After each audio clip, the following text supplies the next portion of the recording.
Hi friends! Today's story is The Little Duck. Written by Judy Dunn, photographs by Phoebe Dunn. So photographs are pictures you can take with a camera or your phone. So it's not illustrated. Illustrated is when the pictures are drawn. One morning in early spring, a little boy was fishing in the pond near his farm. Again and again he threw out his line and pulled it in. At last, he caught a fish. The boy gathered his things to go home. Suddenly he saw something nestled in the tall grass at the pond's edge. It was an egg, a duck's egg. The little boy carried the egg home with him. There's the egg. He placed the egg in an incubator so it would keep warm. Every day the boy turned the egg over as gently as a mother duck. Finally, after 28 days of waiting and watching, the boy heard something peeping and pecking inside. The shell cracked and broke open. Henry, the little duck, had hatched. Henry did not look at all as the boy thought he should. His feathers were wet and they stuck to his body. His feet were enormous. The little duck stood up on his big orange feet, and he tried a few small steps. Then he stretched his spindly wings and wiggled them as fast as he could. He began to get dry and fluffy. Getting hatched is hard work. Henry was tired.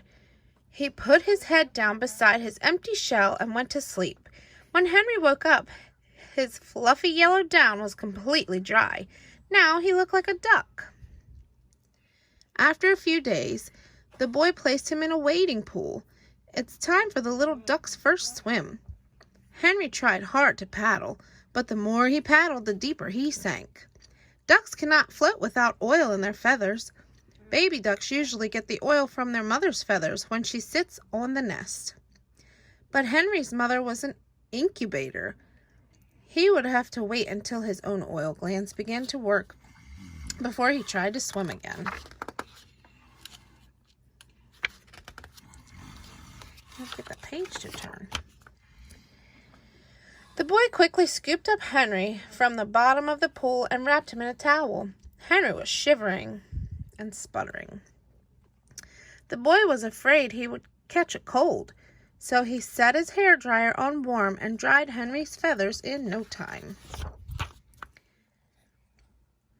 When the little duck was dry, again he found a cozy resting place on the broad back of the family dog. Together they dozed off in the sunshine.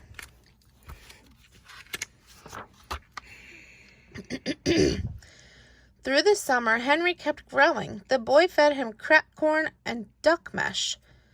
The more Henry ate, the bigger he grew. One day, as Henry was standing beside a puddle, his reflection showed a stiff white feather growing over his yellow down. Suddenly, Henry's voice began to do something new. While he was small, peep, peep was all he could say. But now, strange noises came out when he opened his beak. Peep, squawk, peep, honk, peep, quack, whack, whack. Henry was growing up.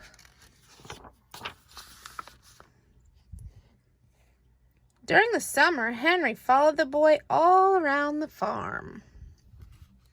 That's a big farm. We have lots of farms around us, too. Henry changed quite a bit. Sometimes the boy was busy. Then Henry looked for other friends. One day he waddled down the hill into the barnyard. He quacked at a hen, but the hen did not care about ducks. He quacked at the rabbit. The rabbit listened, but did not say anything. When Henry quacked at the goat leaned over and butted him. Finally, Henry went back home. Summer turned into autumn, and the boy had to go to school. Without anyone to play with, Henry had nothing to do all day. He tried to swim in the blue plastic pool, but the pool had become too small for Henry. Oh my, he's really big now.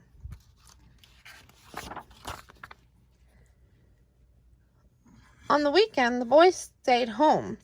Then Henry was happy. He had a playmate, And sometimes, on warm winter days when the boy was away, his grandfather would rock Henry on the porch. But still, Henry seemed lonely. He needed a special friend. The little duck was almost grown.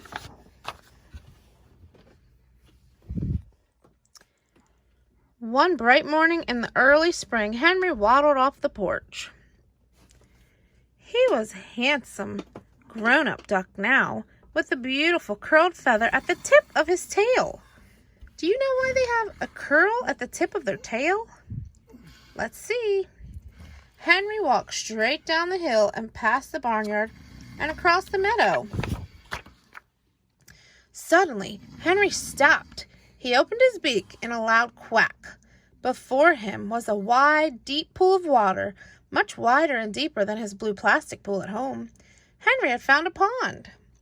In the middle of the pond, spreading its wings, was the first duck Henry had ever seen. Oh my! As fast as he could, Henry paddled out and met the new duck. It looked almost exactly like Henry, but it did not have a special curl at the tip of its tail. The duck was a girl. She quacked at Henry. Henry had found a special friend at last. So, this duck has a curl at the end of its tail. So, it's a boy. That's Henry. And this is the girl duck. Soon, Henry and his friend had an egg of their own, nestled in the tall grass beside the pond. The end. I hope you enjoyed the story.